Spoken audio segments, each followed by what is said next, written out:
Hola a todos. En esta clase vamos a continuar siempre desde el, el tema de flujo balanceado, es decir, em, en donde pues básicamente solo hemos tomado la influencia del gradiente de fricción y la fuerza de Coriolis. Ahora lo que vamos a hacer es agregar una fuerza más, que es la fuerza de fricción.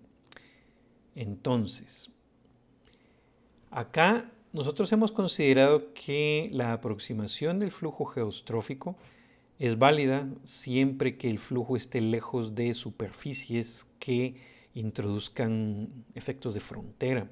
Entonces, para el caso del viento, hemos asumido que estamos pues, en las partes altas de la atmósfera y hemos visto que pues es una muy buena aproximación eh, en, en, bastante gran medida en todos los patrones de circulación de la atmósfera. Sin embargo, cuando nos acercamos a la superficie de la Tierra, uno ve que más o menos el kilómetro más bajo, es decir, más cercano a la superficie, es donde se genera fricción y turbulencia. Y esto es debido pues, al contacto con el suelo y debido a que el suelo no es una superficie perfectamente lisa o plana en escalas pequeñas, sino que pues, hay montañas y pues toda una serie de características orográficas que hacen que el viento pues choque contra ellas al encontrarlas a su paso y eso pues genera turbulencia y fricción. Entonces, esta fricción cuando estamos ya más o menos en el kilómetro más bajo de la atmósfera no es despreciable. Entonces a esta región es lo que se le llama la capa de Ekman. Similar ocurre para el océano, sobre todo cuando la corriente es cerca de la superficie sobre la cual descansa la masa de agua y en la superficie que divide la atmósfera y el océano. Entonces ahí hay un acople, un acoplamiento mecánico en donde la atmósfera a través de las corrientes de viento pues transfiere una cierta cantidad de momentum a la superficie del océano también. Entonces, lo que vamos a hacer a continuación pues, es tomar en cuenta la fricción, siempre en el entendido de que el número de Rossby todavía es mucho menor que 1, es decir, todavía podemos despreciar la aceleración inercial, es decir, la derivada de la velocidad respecto del tiempo todavía es muy pequeña comparada con el gradiente de presión. Ahora la fricción es diferente de cero y la fuerza de Coriolis. Entonces partimos de la ecuación de los fluidos, donde acá pues ya he quitado la parte de centrífuga porque pues no juega un papel muy relevante que digamos. Y entonces de esta ecuación, que es de donde parte todo el análisis del movimiento de un fluido, originalmente cuando consideramos viento geostrófico nos quedamos solo con gradiente de presión y fuerza de Coriolis. Entonces ahora vamos a dejar también la fricción. Este término se queda y el que todavía se va es este, ¿no? Que es la derivada de la velocidad respecto del tiempo, la derivada total o derivada material. Entonces, si hacemos cero a la aceleración inercial, ahora la ecuación que la velocidad tiene que satisfacer es esta que vemos acá. Los primeros dos términos eran precisamente los que satisface U sub g, es decir, la velocidad del viento geostrófico. Pero ahora agregamos también la fricción, F. Entonces, esto que está acá es el balance de tres fuerzas.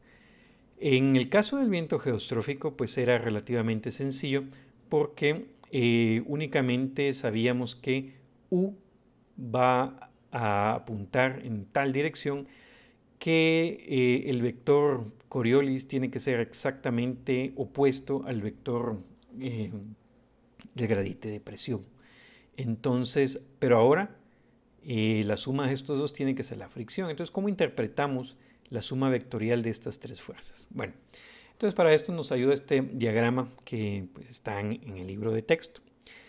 Entonces, de nuevo, nuestro balance de fuerzas es este. Entonces aquí en este diagrama lo que tenemos es, bueno, esta línea curva que vemos acá pues denota una línea de presión constante.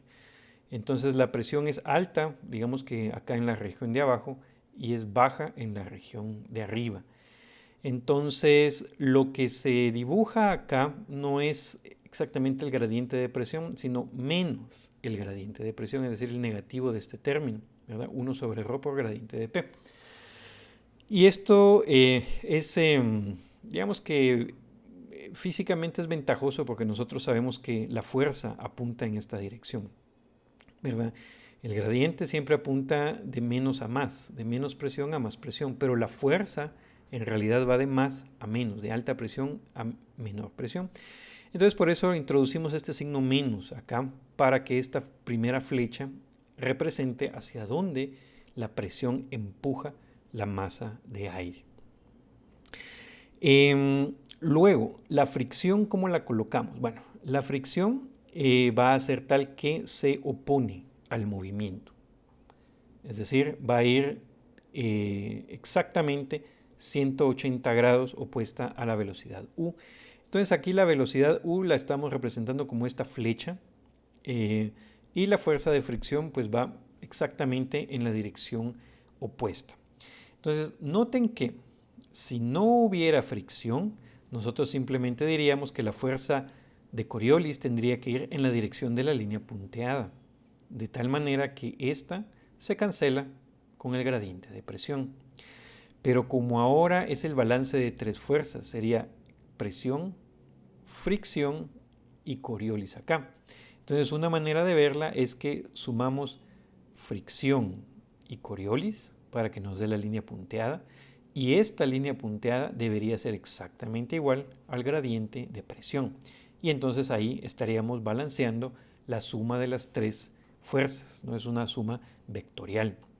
Y entonces nosotros vemos que para que esto realmente se pueda cumplir, es decir, que la línea punteada apunte exactamente opuesta al gradiente de presión, que la fuerza de fricción apunte exactamente opuesta a la velocidad, entonces ahora la fuerza de Coriolis tiene que apuntar ya no opuesta al gradiente de presión, sino que tiene como que una componente a lo largo de la línea de presión constante. Y como consecuencia vemos que el haber dibujado la velocidad así implica que la velocidad ya no es tangente a la curva de presión constante. Recordemos que esa era la característica esencial del flujo geostrófico, que la dirección de la velocidad era tangente a las curvas de presión constante. En cambio ahora, el hecho de haber introducido fricción hace que la velocidad gane una componente acá que viene siendo como que perpendicular a la curva de presión constante. Entonces, una manera de interpretarlo, bueno, habíamos dicho, ¿no? Fricción opuesta al movimiento, es que la fuerza de Coriolis no es suficiente para oponerse al gradiente de presión. Y por eso mismo, no solo no es suficiente, porque ahora tiene que sumarse con fricción, y además la fricción, pues nosotros sabemos, no tiende a disminuir la velocidad con la que se mueve un objeto, en este caso el viento. Y entonces eso lo que hace es que la fuerza que gana, por decirlo así, es el gradiente de presión, en el sentido que el viento adquiere una componente de velocidad en la dirección de la fuerza que ejerce la presión. Entonces, ahora la velocidad ya no es perfectamente tangente, sino que trata de la presión, podríamos decirlo de esa manera, trata de empujar el viento hacia la región de baja presión. Y ese es lo que llamamos el flujo subgeostrófico, ¿sí? Es decir, introducimos la fricción y entonces la velocidad ya no es tangente, sino que ahora hay una componente que va en la dirección de baja presión. Entonces acá, esta componente que introducimos la podemos analizar por separado. Y entonces es un cálculo bien sencillo, en donde lo que hacemos es escribir la velocidad, separarla en dos componentes. UH es la velocidad horizontal, velocidad horizontal, que es la suma de la parte geostrófica que ya conocíamos, más la parte que llamamos ageostrófica. Entonces esto es algo así como que nosotros sabemos que acá la componente geostrófica es tangente a la curva de presión. Y la parte ageostrófica sería como que la que es perpendicular, ¿no? Esa sería la idea detrás de esto. Entonces, si nosotros hacemos esto y lo sustituimos en la ecuación del balance de las tres fuerzas, acá, pues lo que vamos a tener, esta ecuación, ¿verdad?, es la que teníamos acá atrás, ¿sí? Entonces acá, aquí donde está U, quitamos la U y escribimos esta suma de estas dos componentes. Bueno, y entonces ahora, como les digo, esto es bastante sencillo, pero es muy ilustrativo. Expandemos este producto para que nos quede de esta manera. Entonces el primer producto con Z queda así, el segundo producto con Z queda así. En esta línea ahora usamos el hecho de que nosotros sabemos expresar cuál es la velocidad U sub G, ¿no? Porque es la velocidad del viento geostrófico, ¿no? Es una fórmula que ya hemos visto antes.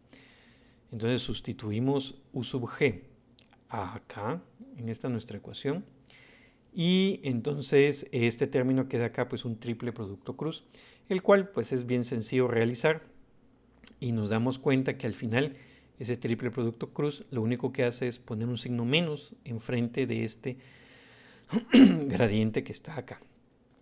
Entonces estos dos términos de gradiente de presión se cancelan y lo único que queda es la parte que estamos introduciendo debido al efecto de la fricción.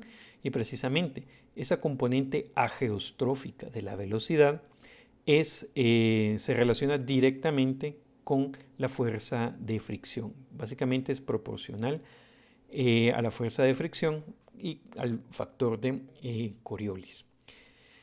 Si nos damos cuenta, es fácil ver que la dirección es correcta, ¿no? Si hacemos el producto cruz de Z cruz U sub ageostrófico, vamos a regresar acá a la gráfica anterior, pero primero, ¿no?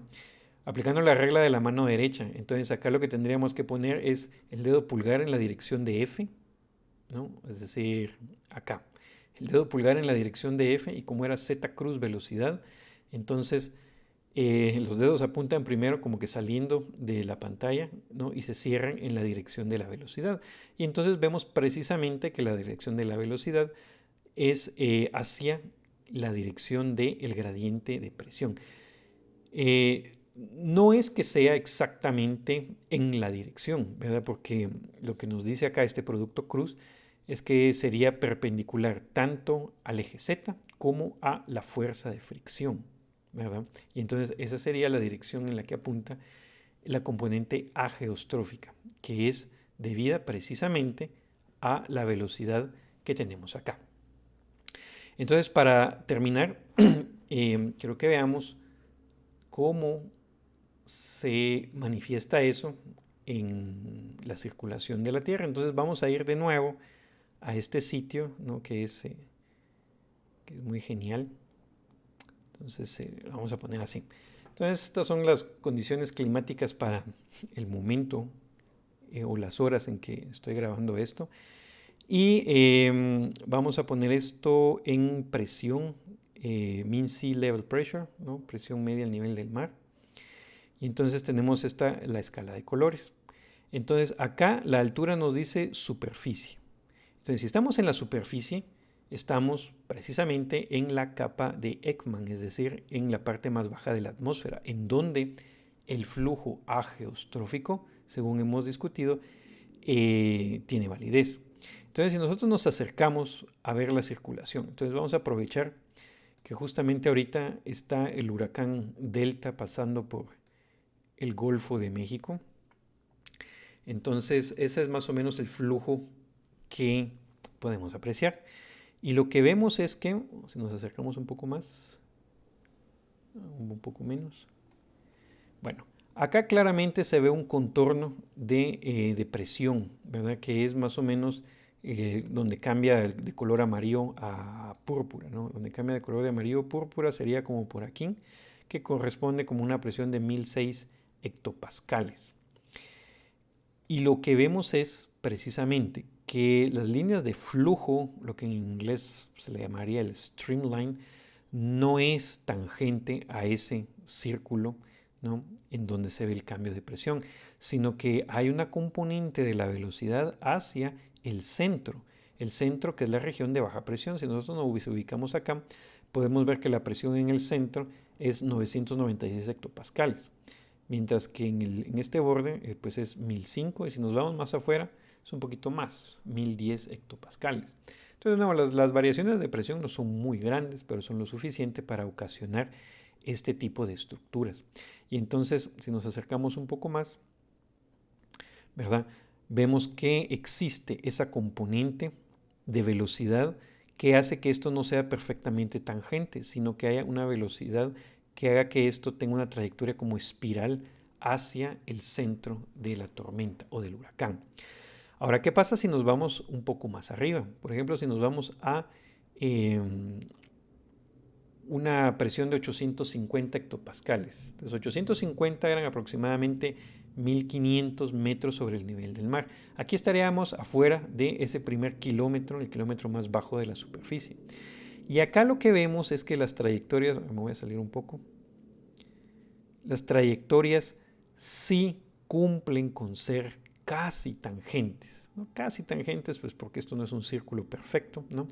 Y si nos vamos un poquito más afuera, o sea, logramos ver que sí el viento circula de manera casi circular. Bueno, es casi circular porque la deformación de baja presión es casi circular. Nosotros podemos ver acá otras formaciones de baja presión en donde el movimiento pues no es exactamente circular, ¿verdad? Esta tal vez un poquito más o menos, pero en general logramos apreciar eso, ¿no? Acá ya el flujo vuelve a ser geostrófico. Y podemos igual buscar otras regiones, ¿no? Por ejemplo, esta región que está acá, en donde se nota perfectamente un cambio. Acá también podemos ver, entonces por ejemplo aquí no, ¿verdad? Aquí el flujo no es geostrófico porque se ve que va de baja a alta presión, entonces aquí no podemos decir que es geostrófico. En esta región de acá, probablemente sí.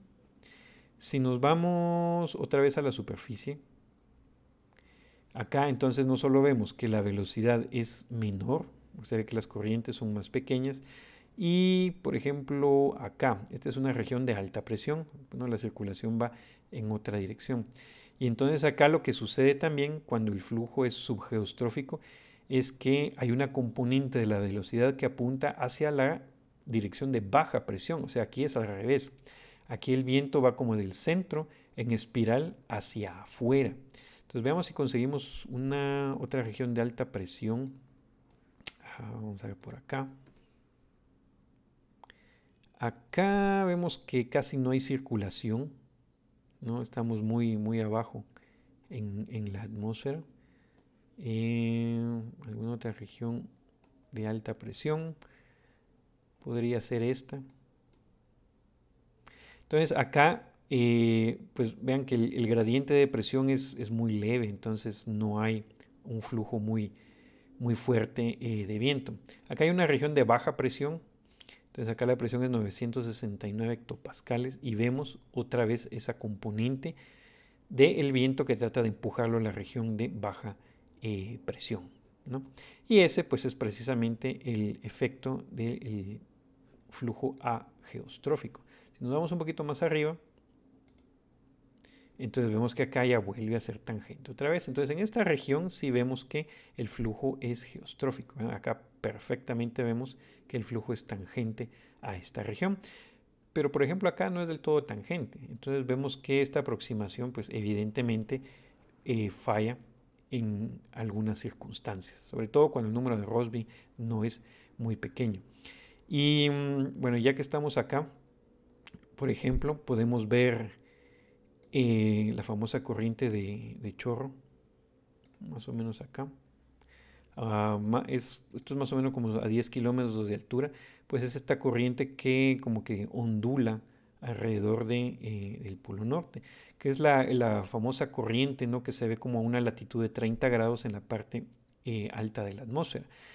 En promedio, ¿no? Según veíamos las gráficas del capítulo 5, pues obviamente no se ve bien uniforme, pero en la realidad tiene muchas variaciones dependiendo en qué punto estamos localizados. Igual en el sur vemos ese mismo patrón y entonces acá se ve perfectamente este patrón ondulatorio que viene siendo parte de la corriente de chorro en el hemisferio sur, ¿verdad? Bueno, muy bien. Entonces, con esto terminamos la clase por hoy y continuamos en la siguiente.